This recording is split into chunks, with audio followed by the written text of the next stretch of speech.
Content creator അല്ലെങ്കിലും എന്തെങ്കിലും ഒരു കണ്ടന്റ് ഉണ്ടാക്കാലോ എന്ന് കരുതി വെറുതെ ഒന്ന് സീയുടെ ഭാഗത്തേക്ക് നോക്കിയപ്പോൾ ഉണ്ട് കുറേ സീഗേൾസ് ഇങ്ങനെ പറന്നു പോണു. എന്നാൽ അതുങ്ങളുടെ വീഡിയോ എടുക്കാമെന്ന് കരുതി അങ്ങോട്ട് ചെന്നപ്പോഴത്തേക്കും ഒരു ബോട്ട് വരുന്നുണ്ടെന്ന്. അപ്പോൾ ആ ബോട്ട് വന്നതോട് ഇതുങ്ങൾ ഞാൻ ഫോട്ടോ എടുക്കാൻ വിചാരിച്ച സ്ഥലത്തൊന്നും ഇതുങ്ങൾ നീങ്ങിപ്പോയി കേട്ടോ. പിന്നെ അതുങ്ങൾ വട്ടിട്ട് പറക്കുന്നുണ്ടെന്ന്. ശരിക്കും പറഞ്ഞാൽ ഇതിൻ്റെ ഒരു ബിഹൈൻഡ് ഒരു ഫാക്റ്റ് ഉണ്ട്. എന്താണെന്ന് വെച്ചിട്ടുണ്ടെങ്കിൽ ഈ സീഗേൾസ് ഉള്ളിടത്ത് ഫിഷർമാൻ പോയി കഴിഞ്ഞാൽ ഫിഷ് കിട്ടുമെന്നുള്ളതാണല്ലോ. അപ്പോൾ ഇവിടെ ആ ഭാഗത്ത് നിറച്ച് ട്യൂണ ഉണ്ടായിരുന്നേ. അപ്പോൾ ആൾക്കാർക്ക് ഒരുപാട് ട്യൂണ കിട്ടാറുണ്ട്. ഇതേ ട്യൂണയാണല്ലോ കഴിക്കുന്നത്. പിന്നെ സത്യം പറഞ്ഞു കഴിഞ്ഞാൽ എന്ത് കണ്ടന്റ് ഇടും എന്ന് വെച്ചിട്ട് ഇങ്ങനെ ഇരിക്കുക. അതാണ് ഏറ്റവും വലിയ പ്രശ്നം.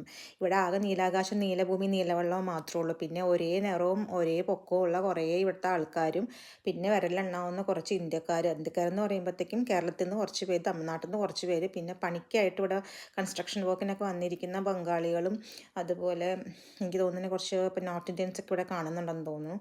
ഞങ്ങളൊന്നും അങ്ങനെ പുറത്തത്ര ആരുമായിട്ടും മിങ്കിൾ ചെയ്യാത്തതുകൊണ്ട് അറിയാമല്ല. പക്ഷെ വല്ലപ്പോഴൊക്കെ നടക്കുമ്പോൾ കാണാൻ ഇനി ഹിന്ദിയിലൊക്കെ സംസാരിക്കുന്നത് കേൾക്കാം കേട്ടോ. മാൽഡീവ്സ് എന്ന് പറയുമ്പോഴത്തേക്കും നമുക്ക് തോന്നും വാവ് എന്ന് തോന്നും. പക്ഷെ ഒരു വാവും ഇല്ല. വന്നു കഴിയുമ്പോഴത്തേക്കുമാണ് നമുക്കതൊക്കെ അറിയാൻ പറ്റുക.